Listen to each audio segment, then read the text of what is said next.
Don't pay another cent on rent. Watch this first. You know that feeling when rent comes out of your account and for about 5 seconds, everything feels normal? Then you remember you'll be doing the exact same thing next month, and the month after that, and the month after that. For millions of people, renting feels completely normal because it's all they've ever known.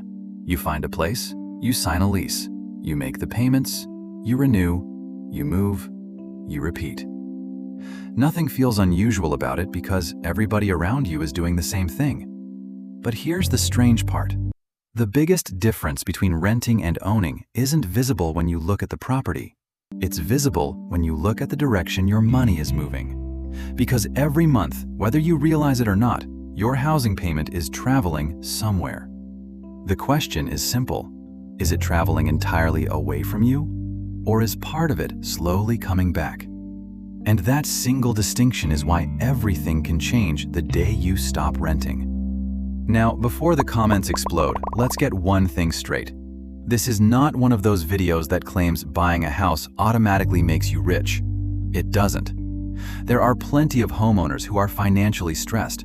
There are plenty of renters who become wealthy. There are people who bought at terrible times, people who bought too much house, people who bought in the wrong markets, people who would have been better off renting. So if you're expecting a simplistic, renting is stupid and buying is genius argument, that's not what this is. In fact, the truth is much more interesting. Because what changes isn't just your balance sheet. What changes is the way your life begins to operate. And to understand why, we need to start with a simple observation. Most people think housing is about where you live. But financially speaking, housing is really about where your largest monthly expense goes.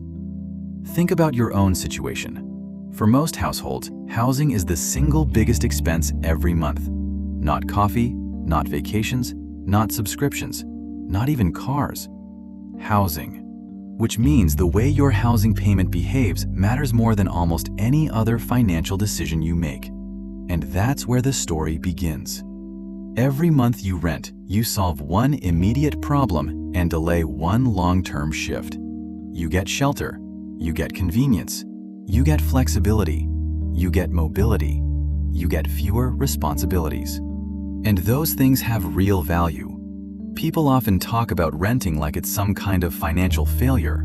It isn't. Renting buys flexibility. Renting buys mobility. Renting buys optionality.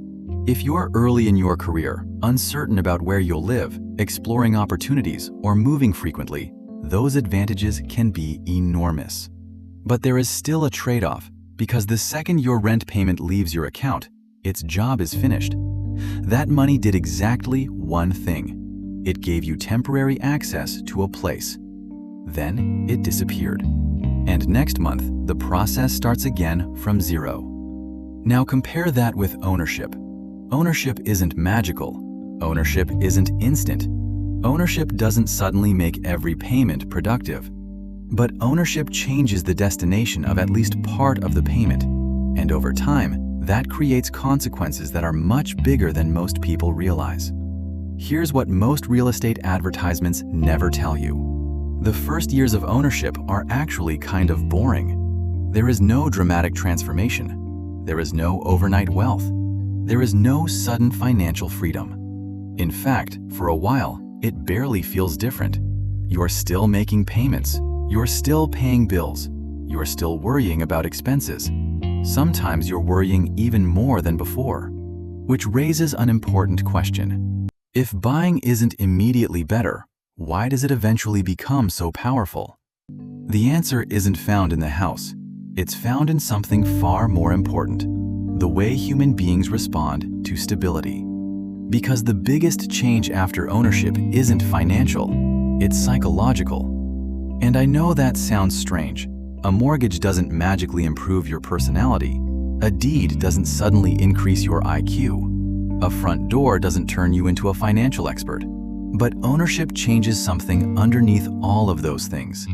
It changes the foundation you're standing on. Think about it this way. Imagine two people trying to build a future. Both work hard. Both earn similar incomes. Both save money. Both want security, but one of them is constantly standing on moving ground. Every few years, there's another lease, another renewal, another rent increase, another possibility of relocation, another negotiation, another adjustment. The other person eventually plants roots. Not immediately, not perfectly, but gradually. And that's the metaphor I want you to keep in your head throughout this entire video. Because the difference between renting and owning isn't really apartments versus houses, it's roots versus movement. Renting is like carrying a plant in a pot. Ownership is like planting a tree. A potted plant can move anywhere. It's flexible, portable, adaptable, but it always remains dependent on where it's being carried. A rooted tree loses mobility, but gains strength. And almost every advantage associated with ownership comes from that single shift. Roots. Not granite countertops, not bigger kitchens, not stainless steel appliances. Roots. Now here's where things get really interesting, because roots affect more than your housing situation. They affect your behavior, and behavior affects almost everything else. When people talk about homeowners having dramatically higher net worths than renters, they often assume the house itself explains the entire difference. But that's not really what happens. The house matters, the equity matters, the appreciation matters, but there is another force working quietly in the background. Stability changes decision-making, and decision-making changes outcomes. Before ownership, uncertainty is always sitting in the room with you, maybe quietly, maybe loudly, but it's there. You know your rent could increase. You know you may have to move. You know somebody else ultimately controls the property. And even if those things never happen, the possibility exists. After ownership, assuming you bought responsibly, many of those uncertainties begin to shrink. Not disappear, shrink. And when uncertainty shrinks, something interesting happens. Your time horizon expands. You stop thinking exclusively about the next month. You start thinking about the next decade. You begin making decisions differently. You begin evaluating opportunities differently. You begin planning differently. And that shift is worth far more than most people realize. Because wealth is often less about intelligence and more about time horizon. The longer your planning horizon becomes, the easier it becomes to make decisions that compound. Which brings us to the next question. If ownership is so powerful, why doesn't everyone immediately buy? Because this is where reality crashes into theory. And the reality is far less exciting than social media makes it sound. In 2026, the median home price sits above $429,000. Mortgage rates remain elevated. Down payments are significant. Maintenance is real. Insurance is real. Property taxes are real. Closing costs are real. Everything about ownership is more expensive than the sales pitch suggests. And that's exactly why the next section of this video might be the most important. Because before we talk about how ownership creates wealth, we need to talk about why so many people buy too early and accidentally make themselves poorer. Here is the mechanics part, because this is where everything stops sounding philosophical and starts sounding measurable. Rent is a pure use expense. A mortgage payment is mixed. Part of it is still gone forever. Interest, taxes, insurance, maintenance, closing costs, repairs. But part of it slowly buys back a piece of the place you live in. That is the forced savings engine in the research pack. Before ownership, your housing payment leaves and never returns. After ownership, some of it starts becoming equity with your name attached to it. Now for the part that most people either hide or misunderstand. Early mortgage payments barely build equity at all.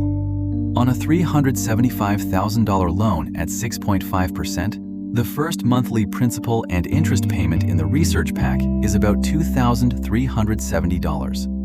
But around $2,031 of that goes to interest, and only about $339 goes to principal. Even after 5 years, roughly 83% of what you paid has gone to interest rather than balance reduction. So no, Buying does not mean your first payment suddenly turns you into an investor genius. It means you start a process that is painfully slow at the beginning and increasingly powerful later on. That slowness matters, but so does what happens around it. Rent resets. Ownership compounds. Rents in the source pack are up roughly 36 to 37% since the start of the pandemic. A fixed-rate mortgage, by contrast, locks the principal and interest payment for the full term. Then there is leverage. With roughly 10% down, you control 100% of the home's appreciation. Long-run nominal home appreciation in the research pack sits around 4.2 to 4.3% a year. Real appreciation is much lower, and stocks have historically outpaced housing, but the point remains. Ownership lets a relatively small upfront stake participate in a much larger asset. This is where the emotional shift becomes real. Before you own, your housing situation is temporary by default. You ask permission. You live under lease resets. You know somebody else can decide what happens to the place that defines your daily life. After you own, assuming you bought responsibly, you get stability, control, and the ability to shape your environment. You can renovate. You can keep the pet.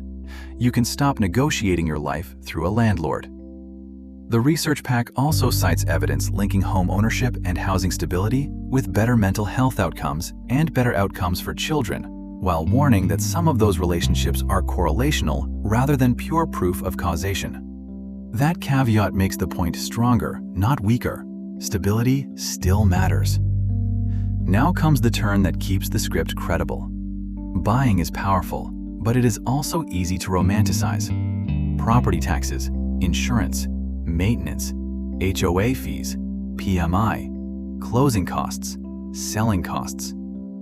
The research pack uses Ramit Sethi's phantom cost framing for a reason. Those costs can add roughly 30 to 50% on top of the mortgage. That is why rent is not automatically wasted money, and why buying is not automatically smart money. A mortgage is not the full cost of ownership. It is the opening line of the bill. That is also why the 6-year break-even matters so much. According to the Zillow analysis in the research pack, buying wins nationally only after about 5.9 years with 5% down and about 6.0 years with 20% down. In more affordable metros such as Columbus, Memphis, Buffalo, Indianapolis, and Cincinnati, buying wins much sooner.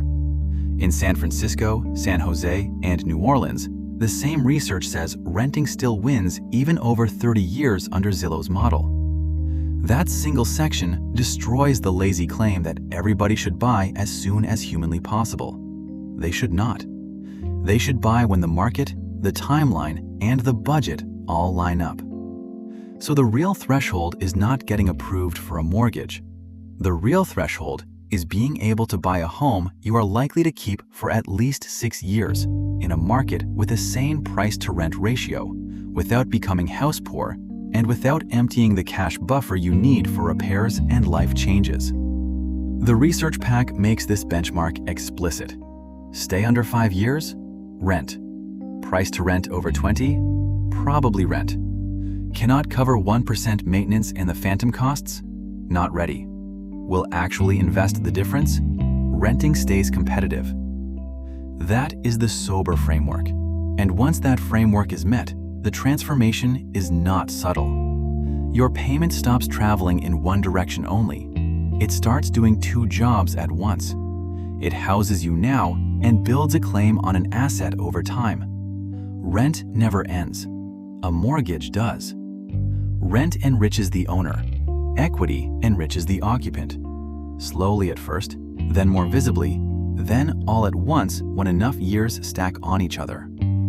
That before and after shift is the real center of this video, and it is exactly the kind of psychological reframe the style guide says to build around. Renting is not failure. Buying is not magic. But the day you stop renting on the right terms is the day your money stops disappearing as a 100% sunk cost and starts compounding in your direction. That is the day the floor under your life gets heavier, calmer, and more yours. That is when everything changes.